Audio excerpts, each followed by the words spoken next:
Welcome to The Edge. I'm joined by Carlton Saffa, who runs Saracen Casino Resort in Pine Bluff, Arkansas, and the Bet Saracen mobile sports betting app statewide.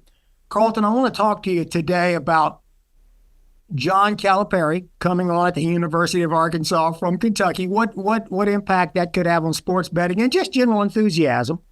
Also, I want to talk to you about what's going on with some of your exciting projects at Saracen. I know you guys have some construction projects underway. But first, as you know, the NCAA president, former Massachusetts governor, has called for states to ban college player prop bets. His take is, in his appeal to states, that it could undermine the integrity of games and could lead to harassment to athletes from bettors. Several states have joined that ban. Arkansas has not. What's your take, Carlton, on college player prop bet bans? Well, thank you for having me on. I appreciate an opportunity to talk about something this important. I think we all have to take a second and pause. What is the goal of banning player props? Is it to make player props go away? If that's the goal, I get it, but that's not going to happen. And so that's where I want to begin. With a pause, let's ask the question about what we're really trying to accomplish here. So protecting players, harassment online, I get it. But banning player props on regulated sports books doesn't ban player props. It simply pushes them to the illegal markets, whether they be offshore or bookies. And so really that is the core of my response. There's an old saying that sunlight is the best disinfectant. And if you want to know what's going on with something, you don't ban it. You regulate it. Because with regulation comes visibility. And you and I have spoken about this before, but when something is as regulated and as big a business as gaming is, there's all kinds of eyeballs on it. And you can multiply those eyeballs exponentially when you go to publicly traded entities in gaming. So take the big boys in sports betting. You know, we're a relatively big boy, but there are publicly traded entities that this is their core business. You got folks buying stock in something. You have SEC attention on something. I mean, you have that much heat on something. You've got good eyes on it, right? You ban it, you remove any desire for someone like a national sportsbook operator to monitor the markets. So what am I saying? Today, we have great partners like US Integrity that monitor what's going on with player props and in the player prop space. They monitor players wagering with their Prohibit technology. We get alerts all of the time, and I don't mean this to be some sort of advertisement for US Integrity, but they have a wonderful product. And we get alerts all the time when we see that there may be suspicious activity. And oftentimes it is a boxing match in, Pakistan. I remember one recently. It was very obscure stuff. Very rarely are they anything even domestic. But it does happen. I mean, we had it happen with a Raptors game not long ago with the NBA. But even then, it wasn't college. I guess my point is, if you ban something so everybody can feel good about the ban, hey, we banned it. We've done something great. You didn't really stop anything. You just took it from a regulated space where everyone from state folks all the way up to the folks overseeing the publicly traded entities give a damn about what's going on transactionally within that company. Or you just ban it and say, hey, we banned it. We did a great thing. But in banning it, you didn't really ban it. You just sent it under the table. I'm talking in circles here, but I guess what I'm telling you, Larry, is if you want to keep something under control, then you allow large, well-funded organizations to monitor it. Because never forget, the most skin in the game is the book. If there is a fixed game, the book stands to lose a fortune. And no book in the country is big enough to risk losing their license over one day on one game. There's too much that goes into acquiring a casino gaming license in a state like Arkansas, where we believe very strongly that sports betting is inclusive of casino gaming. In other states, it's a somewhat adjacent product because you have many states where sports betting occurs without casino gaming. But people spend fortunes for market access deals in other states. No sports book is going to risk their entire business on a fixed game.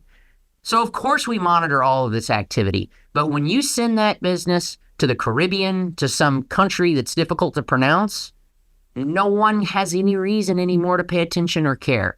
So if you want to destroy a model where people with licenses and reputations and billions invested are paying attention to the integrity of the games in partnership with companies like US Integrity, by all means ban it.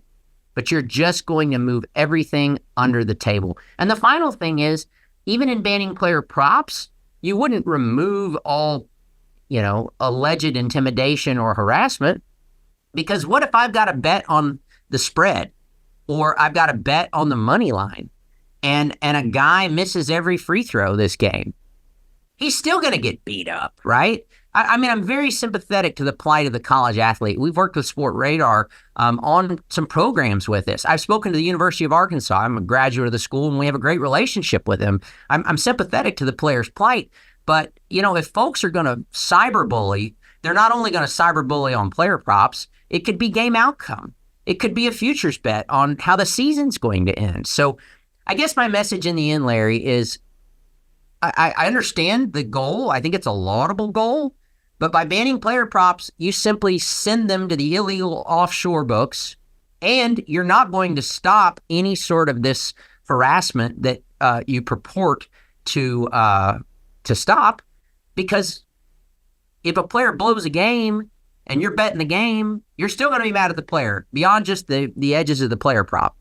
Is it fair to say, and I don't want to put words in your mouth, Carlton, if there is a violation, if someone who is a player who is at, 0.5 3-pointers for a game, takes himself out of the game so he doesn't shoot a 3-pointer or whatever, are you saying punish the cheater? Don't punish the bettor or the bookmaker who is betting on a regulated platform on a regulated menu of bets. So are you suggesting enforcement then needs to be on the players who cheat? Actually, I'm saying neither, Larry. What I'm saying is if player prop wagering at the NCAA level was banned across the country, there's no one to watch this anymore. So the fact that the guy takes himself out of the game to avoid that third, 3-pointer, who's watching it? Yeah. Because the offshore guys always operate in this sort of gray space, this nebulous area. It's regulated entities that employ, thousands that have state gaming licenses. It's publicly traded companies that have casinos all across the country. We're the ones that are working with folks like US Integrity. And it's US Integrity that finds things like in Iowa and like in Alabama. And look, with all due respect to the NCAA, it is folks in the sports betting industry who are watching this most closely because we have reputation and money at risk. And they have tremendous reputation and I guess potentially money, but we have real money, like today money when the wager closes. And so if there is something funny going on in a game, and we don't know about it, we stand to immediately have significant losses. And when I say we, I mean not just Bet Saracen, but all sports books as a whole. So I guess what I'm saying is if punishment is the goal, right? If that's what we're talking about, who do we punish? I would suggest this. We don't even know what's going on if you ban it. Because if you ban it, why is Saracen going to subscribe to US Integrity and ask them to monitor player props? Why is anyone going to pay attention to a given bet that we can't place? So sunlight is the disinfectant. And if you ban this, you put it in the dark. And if state regulators or US Integrity in Henderson, Las Vegas, flag a potential unusual movement in a line on a player prop, it shuts down, it's taken off the board, right? Is that the remedy on the bookie, on the bookmakers level? It can be. What it looks like from our side is an alert goes out that something strange is happening. And we have seen it happen with games. We've seen it happen with props, generally at the professional level. There's just an unusual amount of activity on a given bet, or maybe the action's coming in on the other side. And we all know that people tend to bet on player props the over, right? It's the same reason that folks bet the over on a football game, right? We love offense. But let's say there's a tremendous amount of action on the under on a given player prop that is strange. So U.S. Integrity will send out an alert, and we as casinos and sports books, we respond as to whether or not we're seeing things, and then U.S. Integrity ultimately makes a determination. But you've got to have somebody watching, and for us, it's U.S. Integrity, and for the state of Arkansas, it's U.S. Integrity.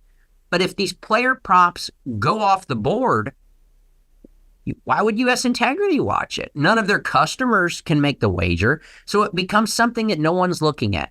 So I guess my thesis to you in the end is banning it may make you feel good. And I mean no disrespect to the NCAA here. Banning it may make you feel good, but does it actually accomplish anything? Because all you've done is send something into the shadows that right now is out in the sun. And people who stand to lose their businesses and enormous amounts of money are watching closely to make sure that things aren't fixed. You take player props and you send them to the Caribbean, who knows? I really appreciate it, Carlton. Let's switch topics. John Calipari, big to do. I can't help but smile. Yeah, I saw you going from University of Kentucky to another SEC school, a prominent SEC school, University of Arkansas in Fayetteville.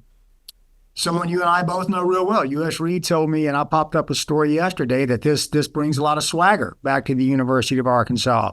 You know John Tyson Foods, involved in that process and getting him here. Talk to me a little bit about what that means when you look forward as a bookmaker, as a sports book operator.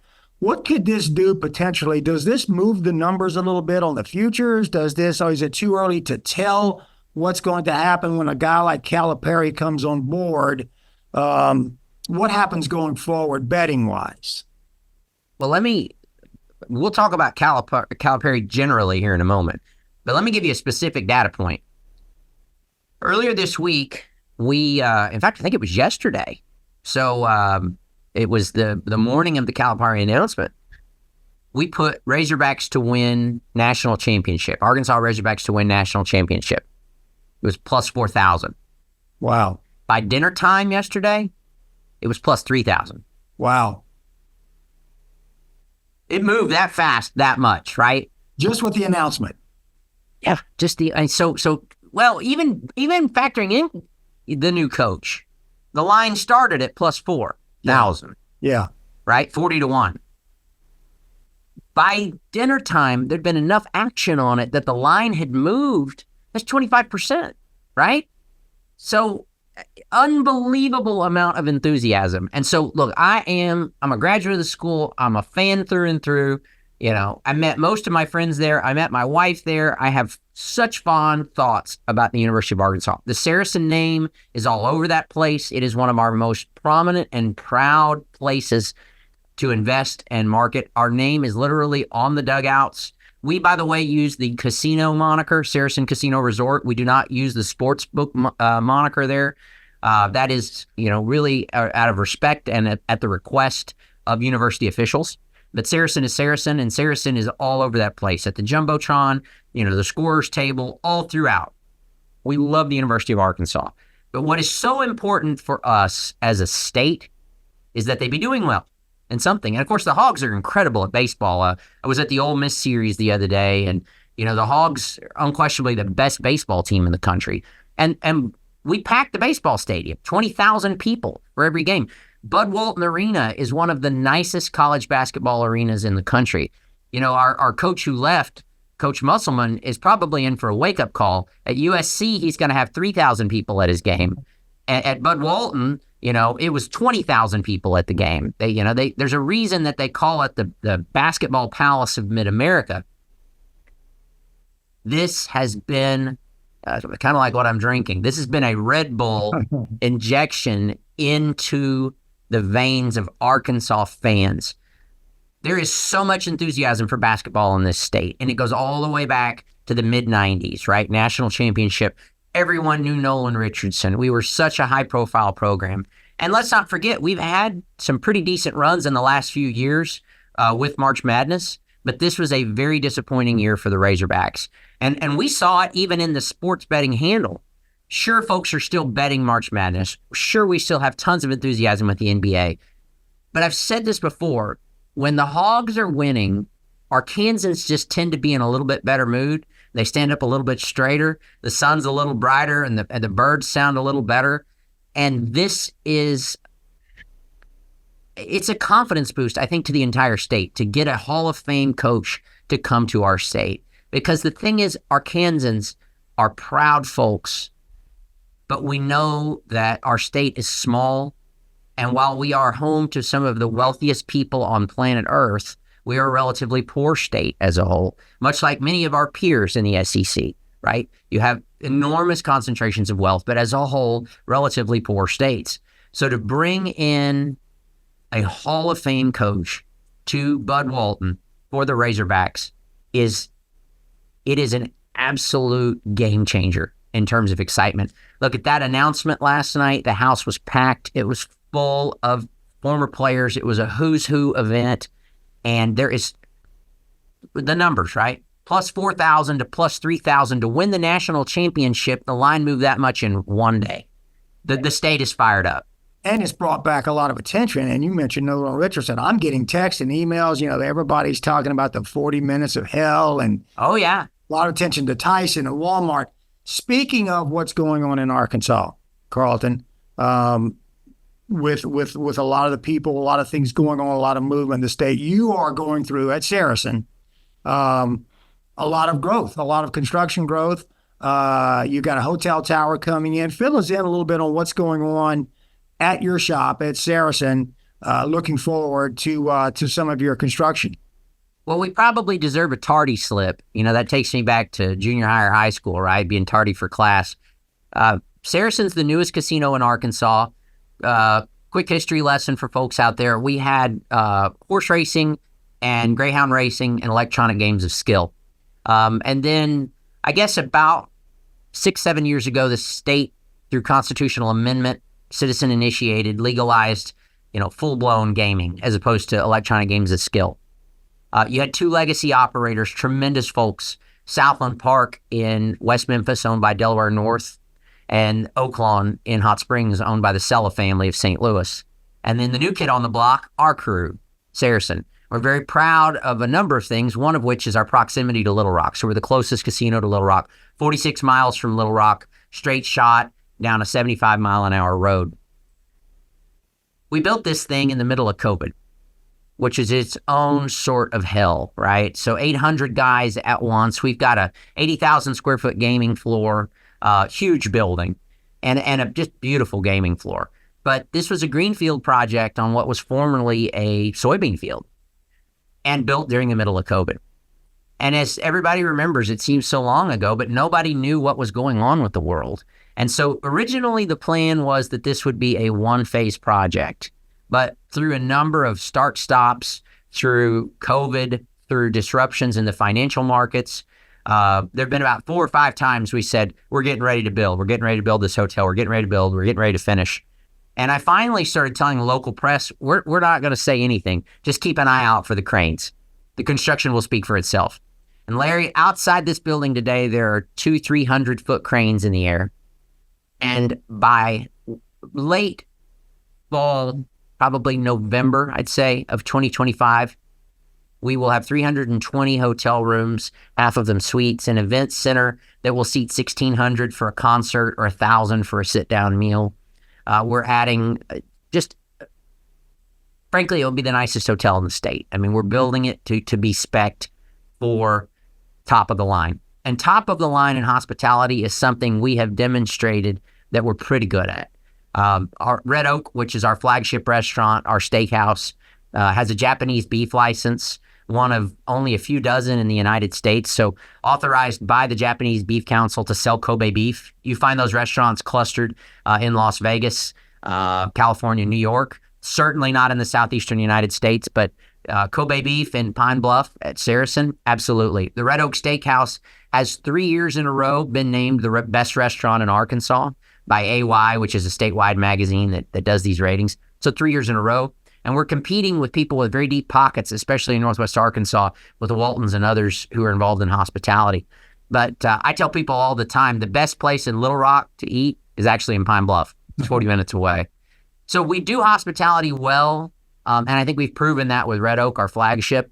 And then in November of 25, you will see a 13-story, 210-foot tower and a 1,600-seat event center, which will bring the project really to the completion of what we committed to initially. And as we speak right now, there are hundreds of construction folks out there working. In fact, immediately preceding this call, I was in our weekly meeting with the general contractor, and everything is rolling. That's exciting.